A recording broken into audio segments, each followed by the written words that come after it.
You know that feeling, right? That low-grade hum of anxiety that seems to be buzzing right from your pocket? It's digital overload, and we've all got a touch of it. So in this explainer, we're going to break down a really practical guide to finally taming it. It always starts with the small things, doesn't it? Like this, that little red bubble. It's such a tiny thing, but it's designed to hijack your attention, to pull you out of whatever you're doing with this urgent promise of something new. And then, of course, there's this beast, the endless feed. You just start scrolling for a second and boom, 30 minutes are gone. You're left feeling mentally exhausted, like you've just run a marathon without moving an inch, and you can't even remember what you just looked at. And underneath it all, what's really driving us? It's FOMO, the fear of missing out. It's that constant social pressure that keeps us glued to our screens, just in case something important or exciting happens and we're not there to see it. This quote just hits the nail on the head, doesn't it? It perfectly captures the crazy paradox we're all living in. So if you've ever felt this way, you are definitely not alone. It feels like the very tools that were supposed to help us have kind of turned on us. So how bad has it gotten? Well, this number is a bit of a gut punch.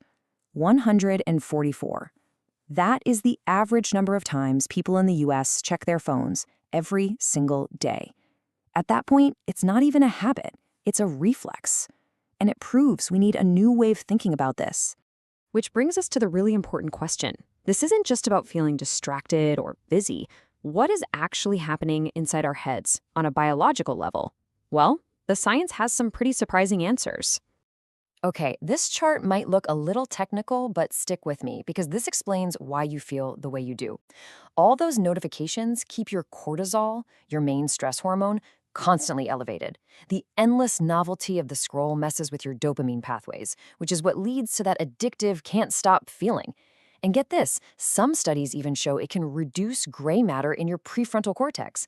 That's the part of your brain that handles impulse control. No wonder it's so hard to put the phone down. So we know the problem is real, it's biological, but here's a thought that might just change how you see everything. What if the name we've been using for this problem has been holding us back from actually solving it? We're all used to hearing information overload, right? It sounds like a computer problem, like your hard drive is just too full. But what almost no one talks about is the idea on the right, information obesity. Now, that reframes everything.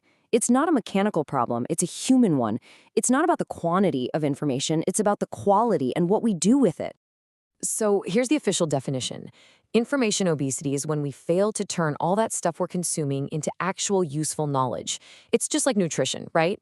You can eat a ton of junk food, but if your body can't digest it and use it for energy, it's just, well, it's junk. This is the mental equivalent. So how do we fight information obesity? Well, not by starving ourselves, but by getting better at digesting what we consume. Here's a super simple 3-part toolkit to get you started. For settlers, first we'll look at the content diet. Second, we'll talk about anxiety-friendly fuel. And third, we'll explore something called the somatic reset. All right, let's dive into part 1, the content diet. And I want to be really clear here. This is not about a digital detox. You don't need to throw your phone in a lake. This is about recalibration. It's about consciously redesigning your relationship with your devices. Here are 3 really simple, doable things you can start today for settlers. First, create a digital sunset. No screens an hour or 2 before you go to bed. Simple. Second, set up some tech-free zones. The dinner table and the bedroom are great places to start. And third, and this one is a huge one, turn off all those non-essential notifications. Be the one who decides when to check in. And here's the why behind this. These are not just arbitrary rules. Creating these little boundaries gives your body a real physiological break. It lets those cortisol levels finally come down, and it allows your brain to produce the melatonin it needs for deep, restorative sleep. And by the way, that's when you actually process the day's events and store useful knowledge. Okay, on to part 2, anxiety-friendly fuel. This is all about recognizing that your mind and body are not separate.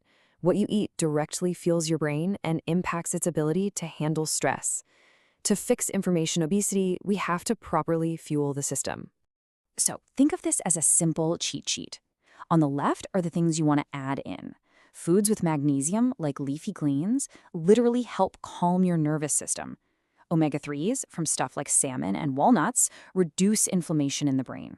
And probiotics support your gut, which is directly connected to your mood.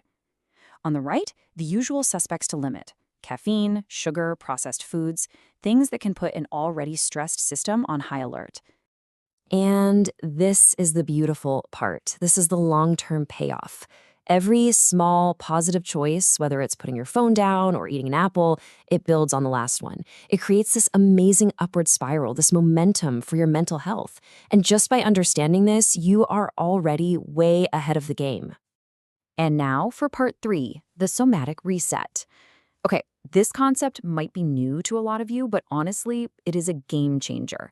This is all about how to release the stress that gets physically trapped in our bodies from being in that constant, low-grade digital fight or flight mode. So what in the world is a somatic exercise? Don't worry, it's way simpler than it sounds. It just means a gentle, body-based movement where you focus on your internal sensations. It's not about how it looks, it's about helping your nervous system feel safe enough to finally stand down from high alert. Here's a super powerful and practical one you can literally try right now. It's called VU sounding. You just take a deep breath in, and on the exhale, you make a long, low, vibrating VU sound, kind of like a foghorn. Let's explore why this simple thing works so well. Okay, here's the cool science behind it. That VU sound creates a physical vibration in your throat and chest that directly stimulates your vagus nerve. Now, the vagus nerve is basically the main highway for your body's relaxation response. Think of it as your internal chill mode switch.